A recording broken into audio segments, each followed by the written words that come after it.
Hey everyone, my name is Marissa. For those of you guys who are new, and for those of you who have been around for a while, thank you for sharing this beautiful satsang with me throughout the years.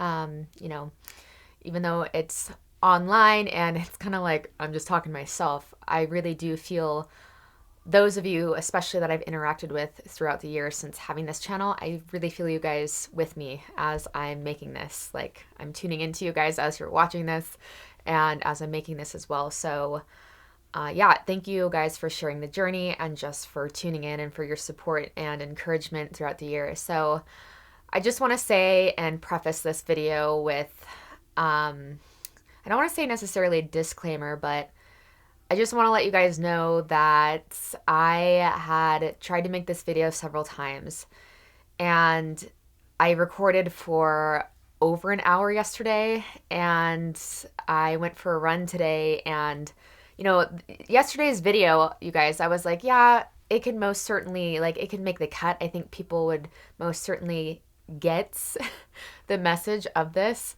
but it still didn't feel complete. And on my run today, I just got so many downloads of the proper angle to come at this from because, I've been marinating on this topic for over a month now. This was inspired by some recent events with like a community that I used to be involved in. And this has actually been a topic that's been, being birthed through me over the years in general.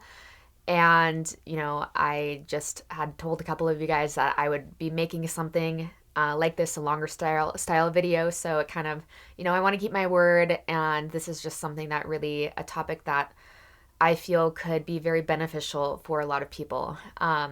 So yeah, this is going to be a storytelling style video as well as, we'll get to, I just feel like despite it being my story and things that pertain mainly to my own experiences, I deeply feel that the majority of those that are drawn to my channel, you'll be able to relate to my story in a way that is applicable to you. So that was that was the main angle. Like, I didn't know if I was supposed to talk about this person and this teacher that I worked with and all of these, crazy allegations that are coming out about this individual and just what I learned working with them.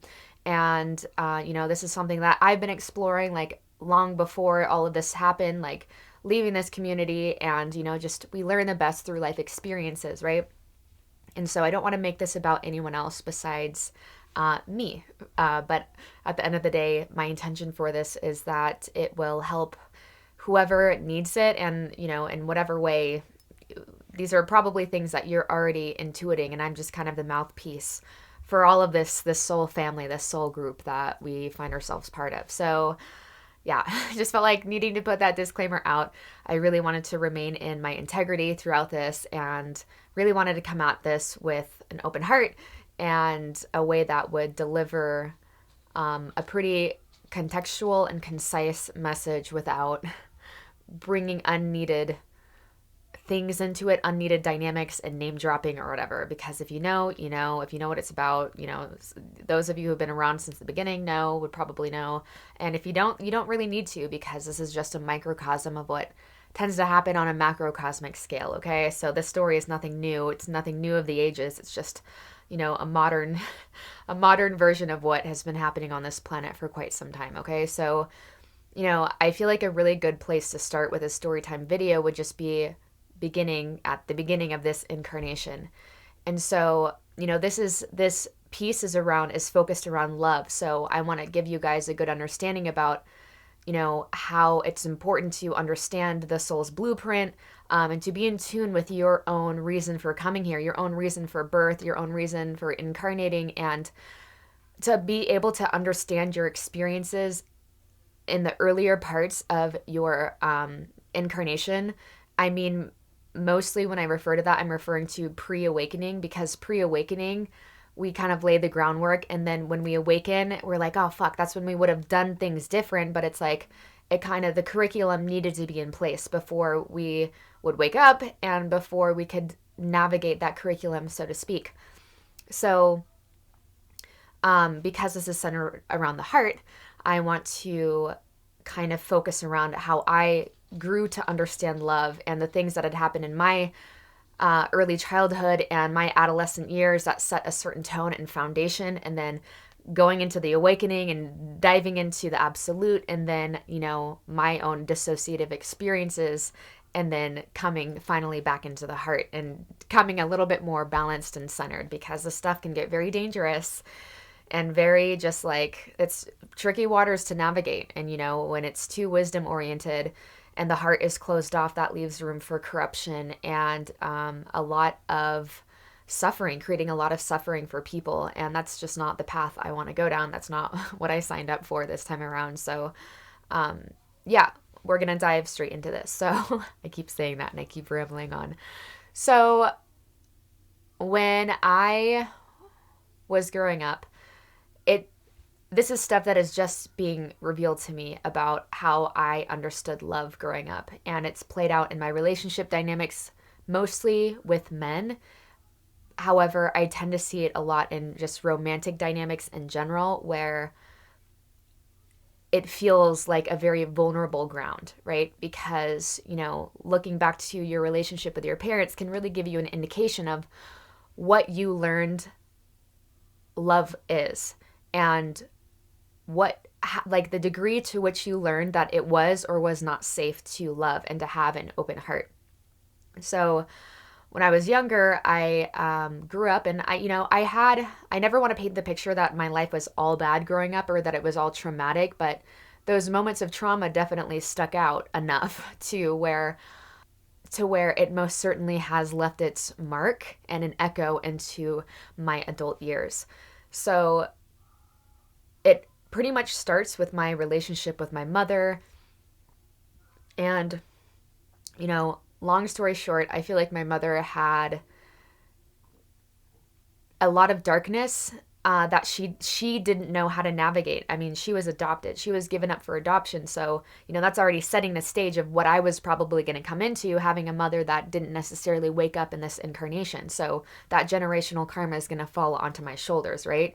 And so she battled her life, this idea that she was not loved, right? And especially when she became a mother, I feel like that kind of deepened the wound a little bit more, because when you have children and you see how much you love them, it's like, how could you want to give up your child? How could you give up your child unless you really didn't love them? So I feel like that was my mom's, one of her main catalysts that, my grandmother has shared with me. It was very hard for her, and she had parents that absolutely loved her and adored her.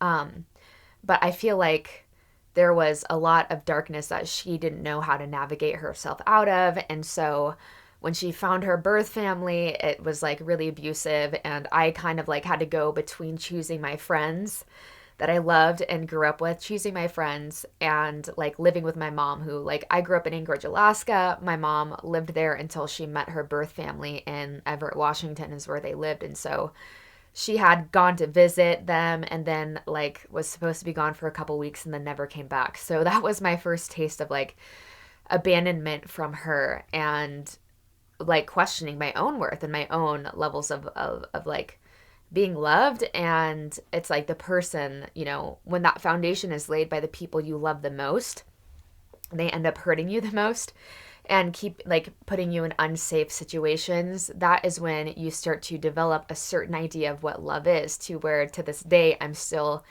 unearthing this relationship of understanding that I have a really skewed idea of what love is. And so if there's not a little bit of like adrenaline and a little bit of like almost fear and anxiety, then I don't associate that as being love. Right. And this is stuff that I haven't put together until my adult years. And so until like this past year, especially, it's really sink into me. Just like when I look at partners, especially that I choose, it's generally people that I'm like trying to rewrite that childhood script of being left by my mother by choosing someone that's very risky to open up to and be vulnerable with, because like maybe this time my love will be enough to save this person, or maybe this time my love will be enough, just by being myself will be enough for this person to want to stick around. So I essentially went between, I learned at a young age that love meant sacrificing. And so I had to choose between like my best friends growing up and just like being a kid and carefree when I was like in fifth grade, to I was just like would cry myself to sleep every night because I miss my mom so much. And so that is when I ended up moving to Everett for a short while, and there was a lot of drug abuse, specifically prescription drug abuse. I mean, my mom was like a walking pharmacy, okay? And I feel comfortable sharing this because I know her soul heals when I utilize her story in this way as well. I deeply feel that, and she's communicated that with me. So I feel like, okay, putting this out there. So, again, from a young age, I learned that love meant sacrificing, and that it came with a lot of pain. That love came with a lot of pain, and I didn't understand how outside of her right mind she really was. And so she was in very abusive dynamics.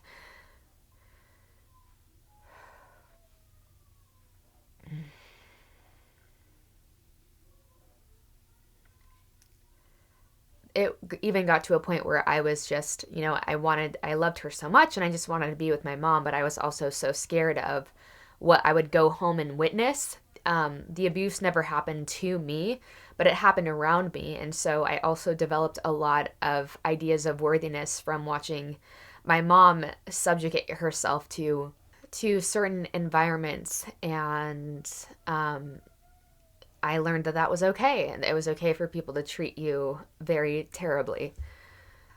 And so I'm not sure exactly how long I ended up being there, but I ended up moving back to Alaska and going to school there. But at that time, I felt I was so broken and hadn't really talked to anyone about any of my experiences. Like, I've been picked on by girls growing up. I feel like bullying is kind of normal, like going to public schools and stuff, but I just never would talk about my emotions to other people, like especially my family, because there was always this sense of deep shame and deep embarrassment. So I would just put it all within like inside of myself and I would keep it in. And so no one really knew that I was like going through all of this darkness, essentially by myself, trying to make sense of everything that I witnessed. And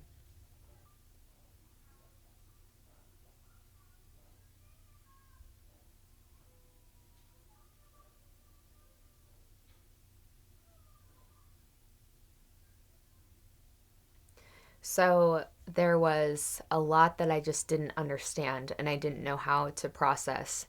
And I feel like maybe even two people could kind of feel that sensitivity within me. And so, I found myself in strange situations where that I think we can all experience, where we almost have reminders of what we had, like the ideas we had developed up to that point in time about ourselves. So, yeah, I feel like I attracted friendships where I never felt like I was like where I was always kind of jealous of friends having other friends that I felt like were almost like my competition, because when you have that type of love like from a parent and you're not sure if it's going to stick around, it's like you start to develop this complex to where like jealousy, for example, is really something that I've struggled with throughout my platonic and my romantic dynamics, because it's like I developed that idea, or I developed this relationship to love of like anything that could potentially take my love away from me is a threat. And, because that essentially happened when I was younger.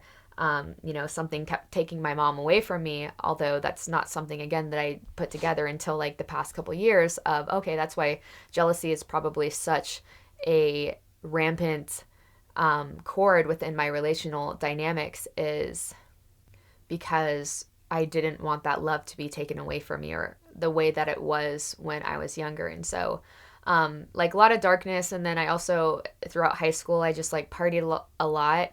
And again, I was like very confused and didn't feel very confident, like zero self esteem. And just already didn't feel like I fit in, because I went to like a lot of like high schools with like rich white people, and like my family was always like comfortable, but we didn't live in like nice houses. Like my stepdad, my younger brother Connor, and I lived in an apartment, And I'm just like, I'm a mixed girl with different hair. And so I never really felt like I fit in anyways. And so, um, yeah, cut to when being sent away to boarding school because, the sneaking out started getting worse and I started acting up in other ways. Like I got caught stealing at the mall. Like I stole so much growing up. Like, man, I would go to the malls and load my bags with stuff. And just like, I didn't think there was anything wrong with it. And even when I got caught at the mall by they had like caught me in a store, and the police showed up, and then it was this big ordeal, and I had to like serve this, like, it wasn't community service, but I had to go to this like anti-theft course, and then I had to serve I did have to serve time somewhere, but it wasn't like in a jail. It was like, I forget what it is, but I had to, like, my dad had to take me somewhere for a week where we just like sat in class and like learned about why you don't steal, and there were like a few other kids there around my age, and I wasn't 18 yet, so what are they going to do? So all that to say, I finally got sent away to boarding school unbeknownst to me, and it was great. It was it was mainly focused around character development, and like I met other people, like other kids my age who had also been through a lot of shit. Like I still have really great friends to this day that I met there.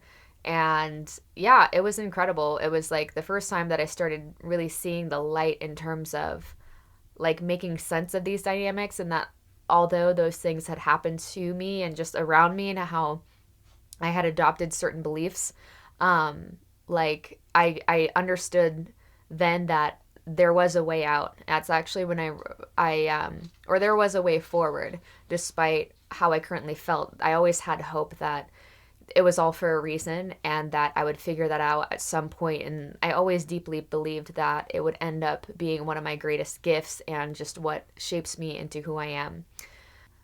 When I was in boarding school, I actually met someone. I had worked my program pretty fast. It was like, they said it takes people an average of like 16 to 18 months to complete a full, program, going through all the steps and having to like exude certain qualities of character before you could level up, and, you gain more responsibility as you did so.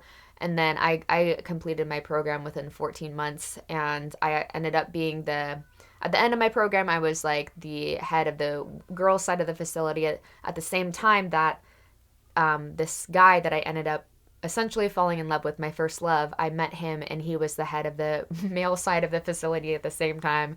And oh my God, that's a different story for a different day. But that whole place was just like a shit show, man. Kids like getting drunk off hand sanitizer, and man, yeah, it was insane. But so yeah, I pretty much fell head over heels for this guy in the program, and ended up that he this all is going to make sense, so please stick with me. I feel like all of this is necessary for context, okay? But so when I ended up completing my program, it turns out, so this guy, he lived in Phoenix, Arizona, and my grandparents actually had a house between Tucson and Phoenix that they were, they've always been snowbirds. It's in Casa Grande, Arizona, and so it was like 40 miles from him. And so I just wanted to be with him. Like, we were like so in love. Like, my family went to visit him out of boarding school. Everyone could kind of tell that we had something going on. And he was like my first real love, like diehard love. And it was at this point that my mom was getting, her condition was getting worse, like mentally, and she was having seizures. And one time she fell into an oven when she had a seizure and had like third-degree burns on her body, and all of this stuff that, I knew from a younger age. Like, it got to a point to where anytime I would get a phone call from family that said, we need to talk about your mom, I was just like waiting for them to tell me that she was dead. I was waiting for them to tell me that she had finally made her transition. Some people can say that it was just like, it made sense, and I was just like, just through my reasoning, I came to that conclusion. But I always felt that I was going to lose her when I was, at a young age. I felt that she wasn't going to be around my entire life. I couldn't like feel her long term in my timeline. And, I deeply feel I've always had a strong connection with my guides, and it wasn't until after awakening that I kind of put together just like the psychic senses, etc. So, after it was just a few months. My whole family was on a vacation, and if you want to know the whole story, I made a whole 30-minute video about my relationship with my mom and how this happened. But essentially, we were all on a trip that she couldn't go on. um, she actually helped me pack my bags on that trip, and then when we were all gone, she sent us all these really weird text messages, and she was already pretty mentally unstable. And so we tried to get a hold of the police from Hawaii in Alaska, and they didn't take us seriously. And so, long story short, we came back, and my uncles had gotten back before my grandma and I did, and my grandparents, and we walked out of the terminal to my uncle saying that we needed to sit down, and that's when I knew. And that's when it was like something out of a movie. That's when we found out that my mom had taken her life. And so there was a lot, that was like the final moment of like abandonment, right? And so I didn't realize until recently how I didn't have enough time to really process my mother's death because I was so in love with this guy, right? I was so head over heels with him, and he was there in a really big way. He really helped me get through that. Like, he was the first person I told. And, I just received floods of messages from, on my phone. I just received floods of messages from his friends and people reaching out saying how sorry they were. And he really helped me through such a deep pocket. Not to say the relationship was perfect, because it was toxic as fuck. But, I feel like a big part of that was my own doing, because even throughout that relationship, I can see where my distorted ways of loving were born, and just like I would try to convince myself that I didn't love this person as much as I did. Like, I always tried to dilute how much I felt for people and tried not to show them, because again, like I tried to gaslight myself out of my own emotions, because I didn't want I didn't want to give people the power again to hurt me so deeply. And I had learned that if your heart is open and you love people and you deeply love people, that they then have the ability to hurt you the most. But again, this is from like a very innocent trauma, unintegrated trauma, unawakened trauma version of Marissa, okay? And so I didn't realize how much like that relationship like kind of distracted me from having to deal with my mother. And then so eventually, when my grandparents had to move back to Alaska because there's just snowbirds, like I don't know how many months I ended up being able to spend with him, but it was like a pressure cooker of just like in mad love, like insane. And he was like not the nicest to his parents. He got kicked out. It was very like, I don't know, like you could have made a movie out of just what we had gone through. And he's a very charming individual, extremely charming, very handsome, got a lot of attention, was like the star quarterback of the football team. And then he was like the star lacrosse player, because like, what the fuck is lacrosse? It's like, I guess, really popular in Arizona. And so like he was like a dream. He was a fucking dreamboat. And our love was so pure, and not, I don't know if you could say pure, but like he was one person that like I cried with, and that like he cried with me, and that we really saw parts of ourselves that I don't think a lot of other people saw. But at the same time, like I would like write in my journal. One time he read my journal, and I had like so many notes in there trying to convince myself that I didn't love him as much, and that I was still in love with someone else who I'd never really like actually loved. And like, I just like did so many things, and I wrote it down in a way that like you would have believed it if you read it. But I know myself, and just looking back at my state of consciousness then, I understood it was me trying to convince myself and like stay in my power, and not like keep my heart open, not allow my heart to be open and to feel for people to the extent that I did.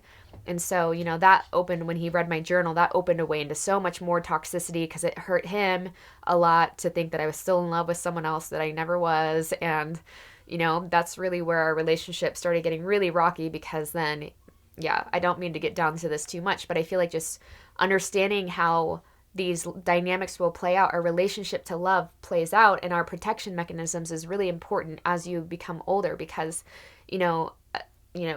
fast forwarding, I was depressed for 2 years, a deep, deep, deep depression, after I had to leave. Like I tried to run away with him, and then his grandmother essentially was like, you're ruining his sister's life.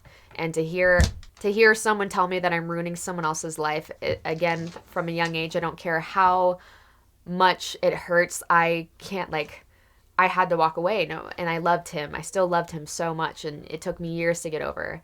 And so crazy. And but at the same time, it was also like it was taking my drug away. It was taking away the fact that I was using our love, or that, it was a distraction in a big way from having to deal with what happened with my mother. And yeah, and so I went through a phase of like blacking out a lot, drinking a lot. I didn't start drinking until after boarding school, so I was mainly just like smoking ganja. And then even in college, I was like a wake and baker, smoke all day. And I don't think there's anything wrong with ganja. It actually, like, I feel like really ended up saving me in the long run because I developed a deeper connection with the divine even before I knew what it was. Like, even before I was like really consciously, like, really awake. It was a way to connect with the divine. And I would like pray a lot and hear, God's whispers or whatever you want to say. And, yeah, so, certain seeds were planted when I was younger in boarding school, reading the Four Agreements at like 16, 17. And then, it wasn't until having my first seizure, because the drug abuse got so, man, and it wasn't anything like hardcore, but, I was just like sniffing the white, pretty often, like on a daily basis for like 6 or 8 months. And then ended up, like, after my first seizure, I was like, I'm going to kill myself. I'm literally killing myself. And this is not what I'm here for. I know I'm here for so much better, like so much more than this. And so this was 10 years ago. So when I was 19, I decided to move to Vancouver to go to school because I could essentially get a full ride free scholarship to this business program. Since my mom had taken her life, my grandma was on the board of trustees for the school.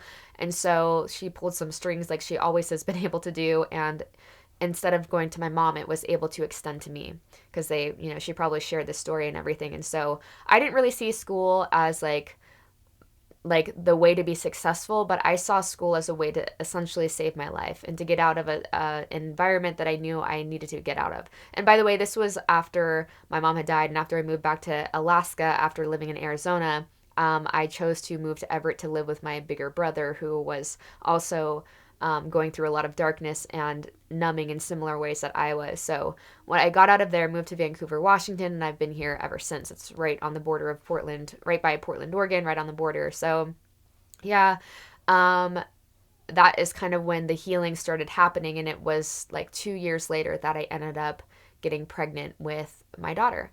And I found out the day before my 22nd birthday. And by that time, I was already getting my shit together. I had graduated with honors, the President's Award at my school with my business degree. And I was working for my college. And I was listening to like Eckhart Tolle. And, every morning as I was getting ready for work, and I was practicing awareness and all of that stuff. So I was on a pretty good path, I was getting better. But by no means was I like, by no means was the trauma, I didn't even unlock the fact, I didn't even associate trauma, that word, with myself until I was about 25, okay?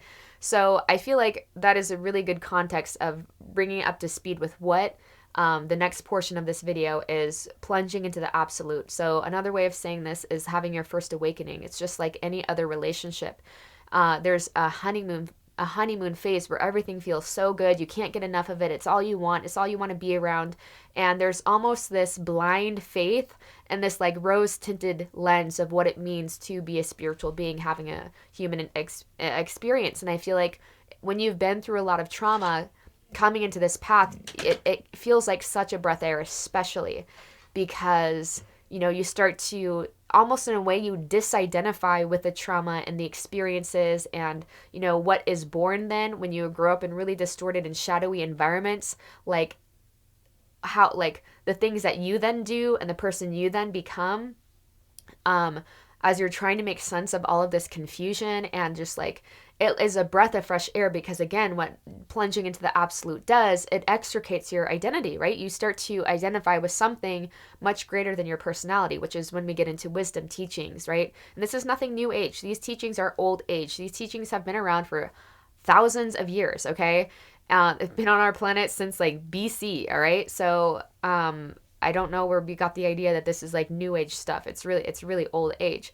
And so you get into these teachings and then it's a breath of fresh air because you you now have developed enough space to start to see your life events for what they are, and you understand, oh my god, I'm a soul, and I'm here for lessons, I'm here to learn. And so, all of those intuitive nudges I had when I was younger, that this is all for a reason, I don't know why yet, ended up being confirmed in it. And you have your awakening and you start to make sense of this stuff. But by no means is like the day that you awaken the day that you're like fully healed or anywhere close to it, because that karma has built a certain amount of momentum up to a certain point in time, which is why looking after the situation with this teacher just came out into the light, and looking back at my own experiences, I'm actually so glad that my channel has not blown up and that it's taken me a really long time to get to where I even am, which is not anywhere at all. But I'm just grateful, because I feel like if I were in the limelight too soon, it would have been very possible and plausible that I went down a similar pathway as these other teachers that also go through very traumatic or very hard to navigate experiences, and then get immersed in these realms of the absolute and these wisdom teachings, and then stay dissociated, right? And that's where it's important. Like, I deeply feel that my daughter, which was also another aspect of my soul's blueprint, I intuited from a young age. I always knew I was going to be a younger mom. I always wanted to be a younger mom. And I knew my circumstances would probably be different than most, but whereas some family members have even expressed in accidental ways the fact that my life doesn't seem ideal, my daughter has saved my life. Okay. And in a big way, she has been a safeguard to me having my heart open, because when I see other teachers and when I see other beings that are so immersed in the wisdom teachings that don't have something that in place, like whether designed by their higher self, and again, I don't know what's right for everyone's path, and I deeply believe that nothing is accidental, and we're all going to learn from it, okay? And it's all good at the end of the day. But I deeply feel like in a big way my daughter was a safeguard to open my heart, because I didn't realize how cold I had become over the years. And so I was attracted to more dissociative types of teachers more towards the beginning of my journey. So teachers that were very wise and very articulate, very brilliant. Like, it doesn't, like, you can understand wisdom teachings without embodying them. And so the embodiment, I didn't understand that until maybe 2 to 3 years later, working with this teacher and getting the opportunity to interact with them more and interact with certain beings within this community. And then I started noticing things and behaviors and interactions that really rubbed me the wrong way, because it didn't feel like I could sense that the heart was not there, even though at the time I didn't know how to articulate that.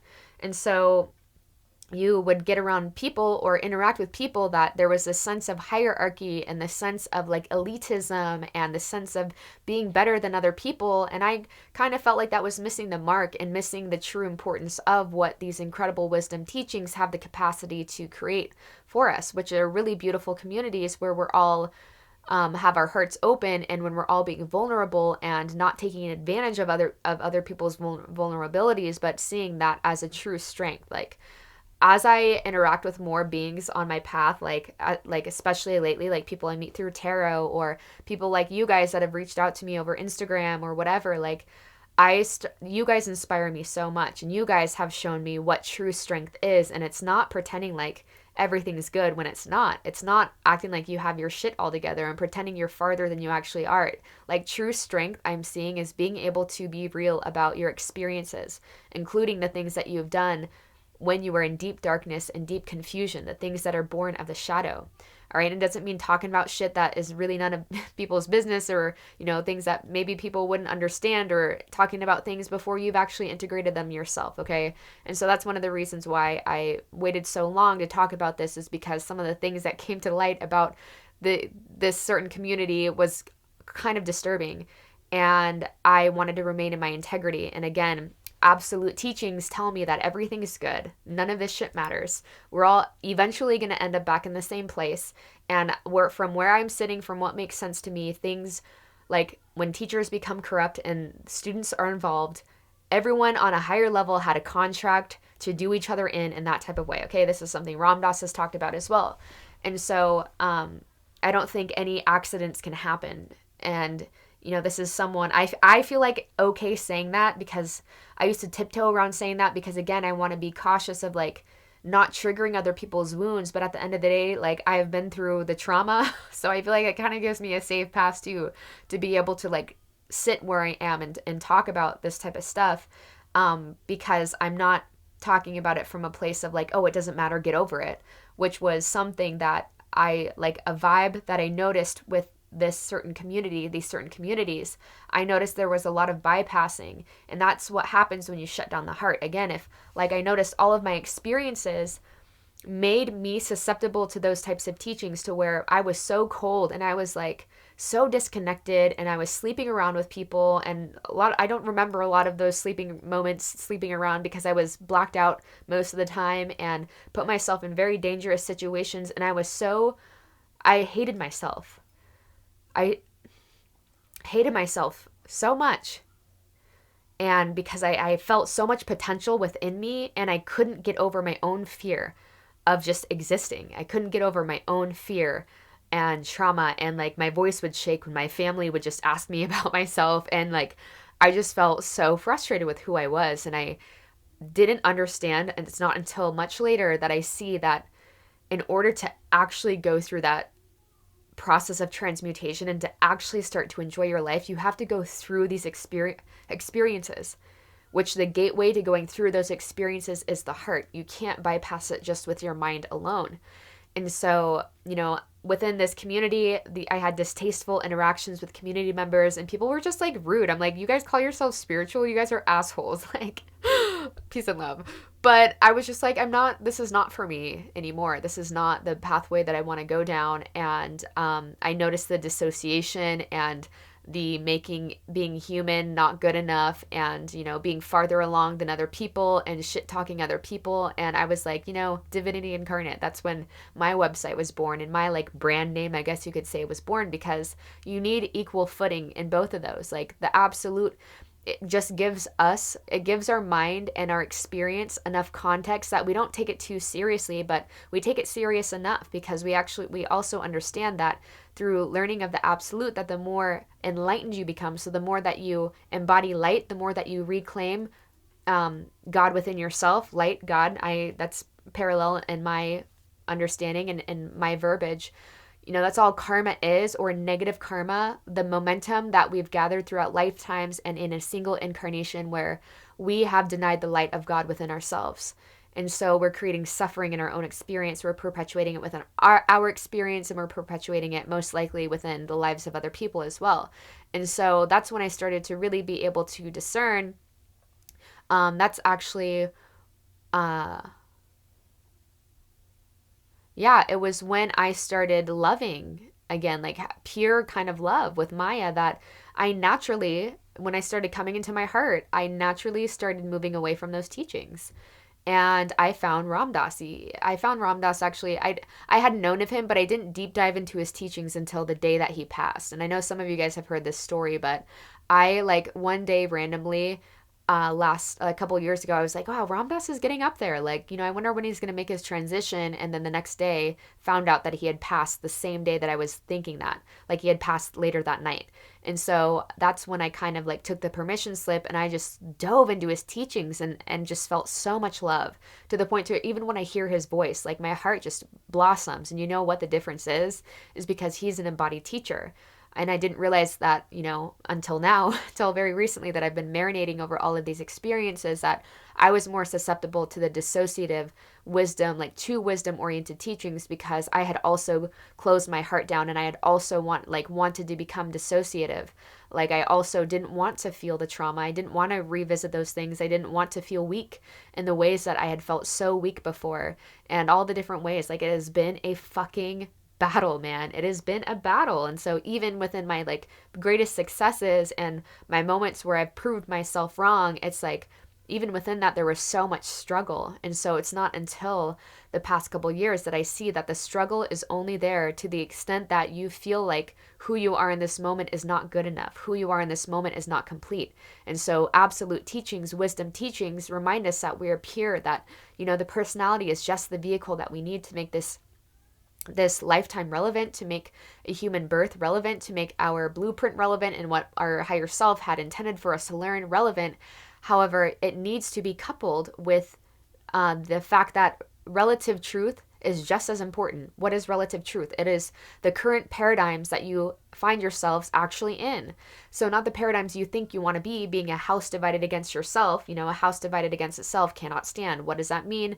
That's said in the Bible. That means you think you're so in tune with these wisdom teachings and you think you know what you want, but your nervous system and your body, your subtle body, is telling a different story, right? And so that goes along with being, those dissociative states as being a house divided against yourself. And so, I stopped having seizures finally 2 years ago. They started when I was 19, and then they stopped 2 years ago, and I never took medications for it because I knew deep down it was a spiritual thing. I knew it was from all this unprocessed bullshit that I had in my field. And so it's interesting that as I started to love and have my heart open, after going through that dissociative state, they didn't stop until after I was out of that community. And they were already getting better, few and more sparse, but they didn't stop until I started okay, I have to go through this shit. I can't bypass this. I have to honor my experience. And so that's when you start to let yourself off the hook a little bit more. And you're like, I have nothing to prove, right? The more that you go through the heart, the gateway that is the heart, the more that you realize you have nothing to prove. I also noticed that what I've learned is that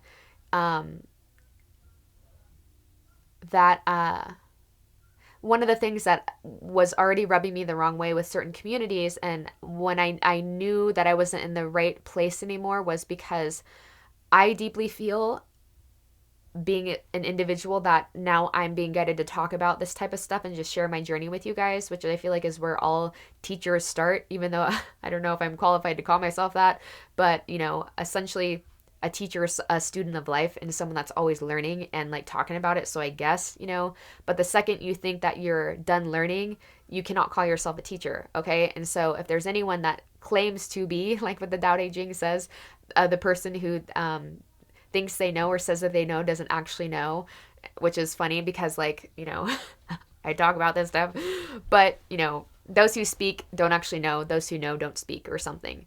But I feel like I noticed that there were certain individuals that would claim to be, or that it's we want to convince ourselves that we're farther than we actually are in those dissociative states. And so that's kind of my giveaway nowadays. If someone is not actually honoring their human as much as they are trying to attach to the divine, they're still pushing a big part of their incarnation away, which essentially that leads to suffering. Ultimately, that is suffering for you. That is suffering for other people that come into your field, because you're likely going to be judgmental of other people's human nature and their humanness, which, newsflash, is part of this life. So everyone's going to feel judged in your presence, okay? And I recognize that if there's ever a being that tells you to not trust yourself, that is a huge red flag, right? That is a huge, huge, huge red flag. And, you could even categorize that in these narcissistic types of tendencies of someone that gaslights your truth and tries to convince you out of trusting yourself. Because the place I'm standing now, I believe it is absolutely essential. What I have learned is that a true teacher, someone that is really in this to help set other people free, to liberate other people, they would never tell you to not trust yourself, because that is literally how you become more free, is through trusting yourself, trusting the God within you. It's about each journey, each incarnation is about unearthing the God within ourselves. And so if you can't trust yourself, then you're not going to be able to go through that process. What's the gateway to that? It's the heart, right? If the heart closes down, that's your emotional guidance system.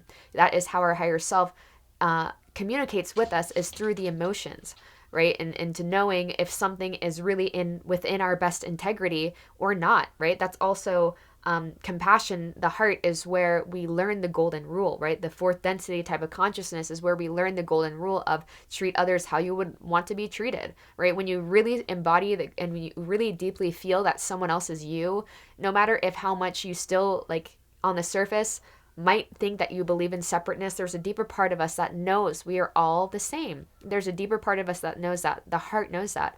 And so if you close down your heart's capacities, and you're essentially cutting yourself off from that knowing, and it's easier to manipulate people. It's easier to convince yourself that what you're doing isn't wrong when you're taking advantage of other people, when you're treating other people like shit, when you're using other people as a means to an end, to not really have to look at yourself, and when you are perpetuating this idea that you are above other people and that you are farther along than other people. That's all, to me, is a very insecure type of example. And again, I'm starting to learn. I'm really starting to see real hand. And this is why I deeply fell in love with Ram Dass, is because he was so real. He was so honest about his very human nature. And he would even say so much. He would often say how, like, regardless of how much he's meditated and how high he's gotten at points, he's like, I don't think I have gotten rid of one of my neuroses, he would say. And so that was like, that felt more attainable to me, right? And so I am at a point to where I understand that this journey, like, as long as you're on a journey of letting it make sense to you and doing your best to remain in your integrity, which requires you to be in tune with your heart, it's like, it's gonna feel good. It doesn't matter if you are at your ultimate level of what you think perfection is, right? Because as long as you are on a slow and steady path of getting a little bit more free, so you're seeing from a little bit more like more of an expanded lens, so you're reclaiming a little bit more of your light within, right? The shadow karma, again, is just the areas that we're denying our own light. So you're reclaiming more of that light. As long as you're doing that more and more, you're always going to feel good. And you don't even care if you're at the end or you're the most evolved version of yourself. Why is that? Because getting a little bit free, contextually feels a lot better than where you were at, like, yesterday or a week before, right? And so again, that's where you need both footing. It's like, you can't be in heaven looking down at earth. You can't be on earth looking up at heaven, as Ram would say. You have to be somewhere floating in between. You have to honor these absolute teachings, remembering that none of this matters, so you don't take it too seriously. And so you have a little bit of space to, appreciate this suffering and to appreciate, this very short experience we find ourselves in. But then again, you are still honoring your lessons, and you're honoring where you actually are at and not where you think you should be. Again, because my experience, when you try to bypass and when you try to get somewhere from a place of trying to create from your inferiority complex, it's only a matter of time before that house cannot stand, and it ends up crashing down, because that transmutation process hadn't actually organically happened, right? And the more that you're okay with that happening, at whatever pace it needs to happen, the more that you truly enjoy this experience. And that's what I feel like the spiritual journey is all about. And that's what I feel like it is so imperative that we keep our hearts open, because we learn to have compassion for ourselves. We learn to have compassion for other people. Because, I have done really stupid and really shitty things from my darkness, from my confusion. And so by not closing myself off from that and blaming it on, psychic attacks, or blaming it on something else, or becoming so dissociative because of that, now I have compassion for my fellow brothers and sisters that do me wrong. And trust me, it's happened a great deal. Like, there's things that if I didn't have wisdom teachings, I would hate a lot of people. I would probably hate a lot of people and die with a lot of resentments and have to come back and undo them. But because I have enough wisdom and enough compassion, I have an open heart, because I've not cut myself off from my cosmic heart, which, universally says the more dense consciousness we're existing within, the more likely we are to cause suffering to others, right? The more that I understand that, the more, Father, forgive them, for they know not what they do, the more that becomes a lot easier. And so again, it's a journey about walking each other home and not putting on a show, not pretending, and just honoring all parts of what all of this has to reveal to us. Because, you also then begin to recognize that nothing that happens is on accident, right?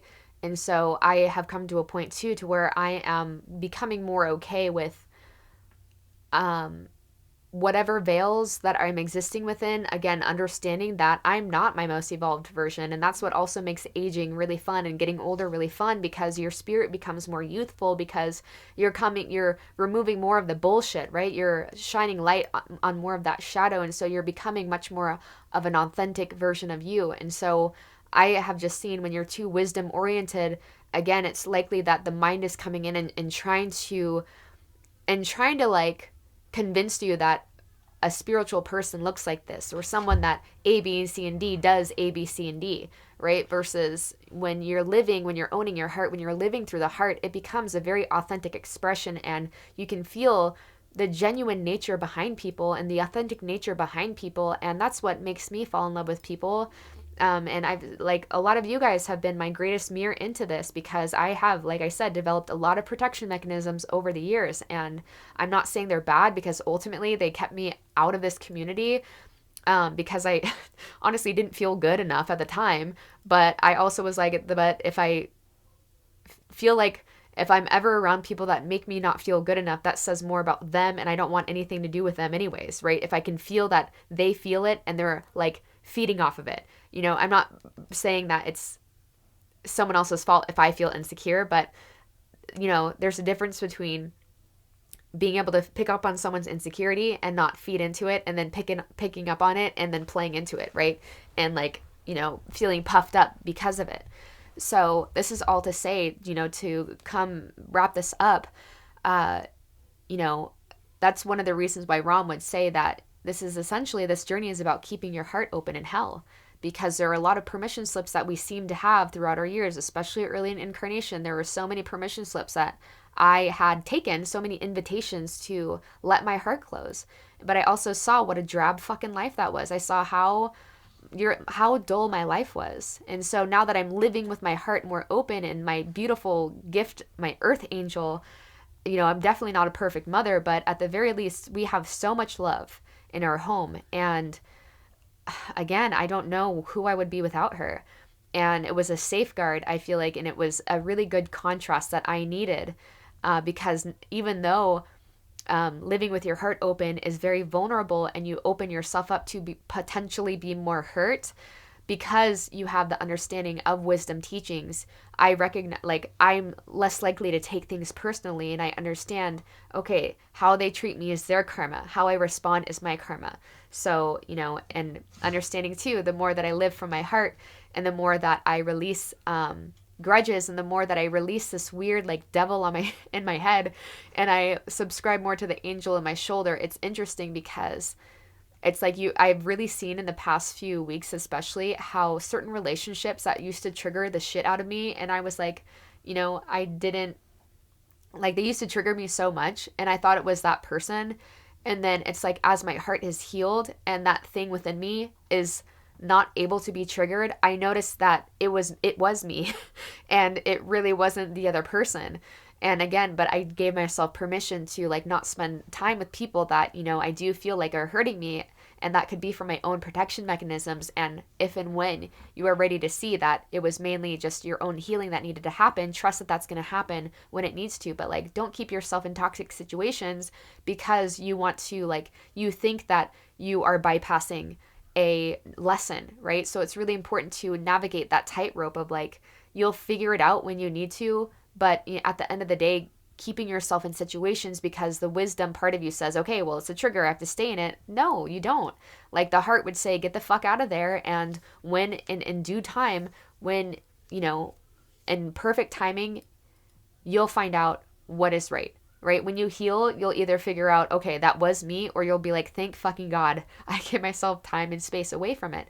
But don't force yourself into that. Like, really trust yourself. That's why I will say until I'm blue in the face, like, you have to trust yourself above anything else, right? These wisdom teachings are incredible, but if something within you tells you something different than the most wise person on the planet, I don't care who the fuck they are, who they think they are, who they claim to be, if something they say does not jive in your gut, in your heart of hearts, then you have to trust your own experience, okay? Because essentially that is what every incarnation is about, is you unearthing the God within you more, the unique God spark that you came to be. And so how can you expect to become a sovereign being if you're relying so much, too much?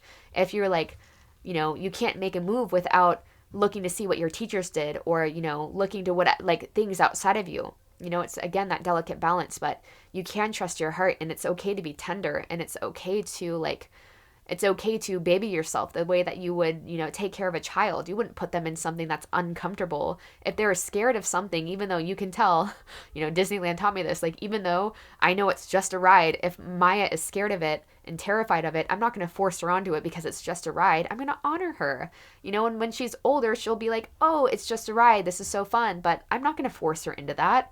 That's not what the journey is about. It's not about getting to the end. We wouldn't be here. Like, newsflash, you would not be here on planet Earth if you were fully complete, right? If you were fully enlightened. Ram Dass would often say, like, it's very rare that we will meet a cooked goose, right? And so, essentially what that is saying is it's very rare on this planet that you will actually meet someone who is just like fully enlightened or even anywhere close to it.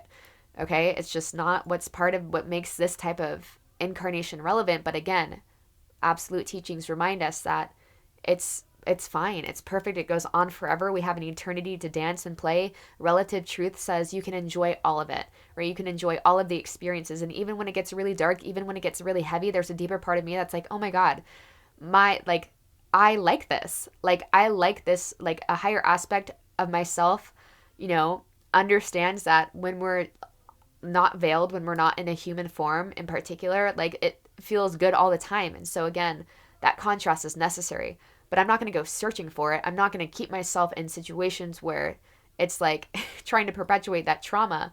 But when it comes up organically, I'm going to do the work, right? I'm going to address it. I'm going to try to identify where I'm still denying my own light as God, right? The God within me.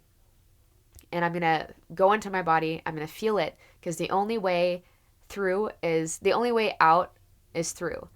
And, that's where you begin to appreciate the death and rebirth cycle so much, right? That's where you appreciate that so much. Like, I begin to love those moments. Not that I like want to perpetuate the moments of like heaviness, but they don't scare me anymore, because I know on the other side, there's like such a rawness that is there within me. And it's like a level of my ego, a level of my protection mechanism, in other words, has died, right? Another layer of me thinking that I'm separate, thinking that there's something I need to protect myself from in this outside world has died away. And so I'm a little bit more free. I'm a little bit more authentic again. And that is the true state of like what it means to be enlightened. It's like you're transcended from the realms of duality to where you're running after pleasure and you're running away from pain.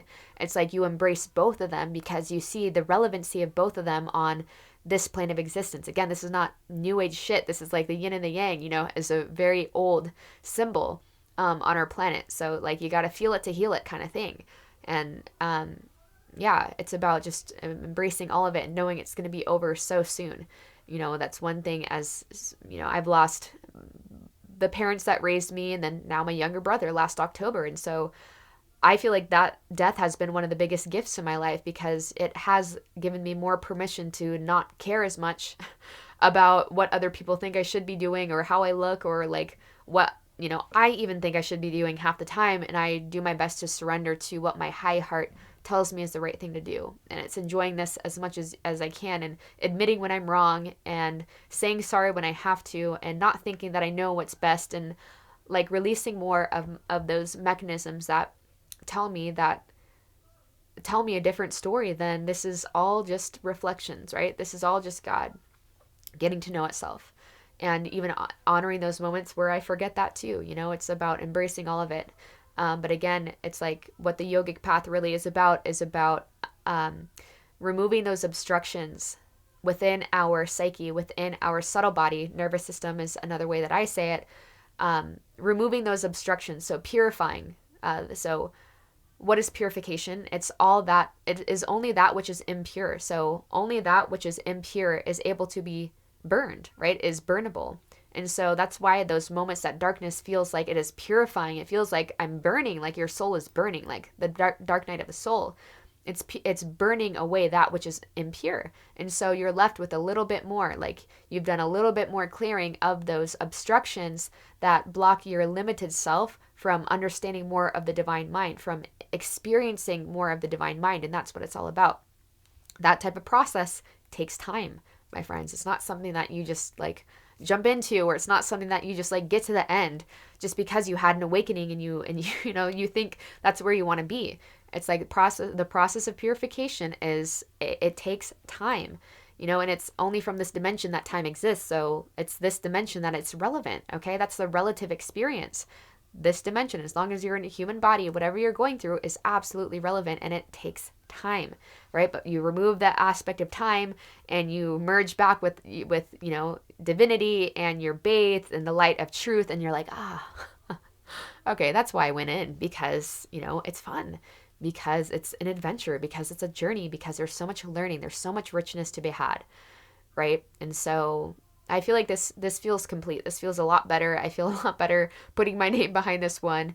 But yeah, I hope this brought you guys something. I mean, please share below your experiences with this type of stuff. I mean, without needing to name drop. If you know, you know. If you don't need to. It doesn't fucking matter. Again, this type of stuff has been happening in spiritual communities for, like, it happens all the time.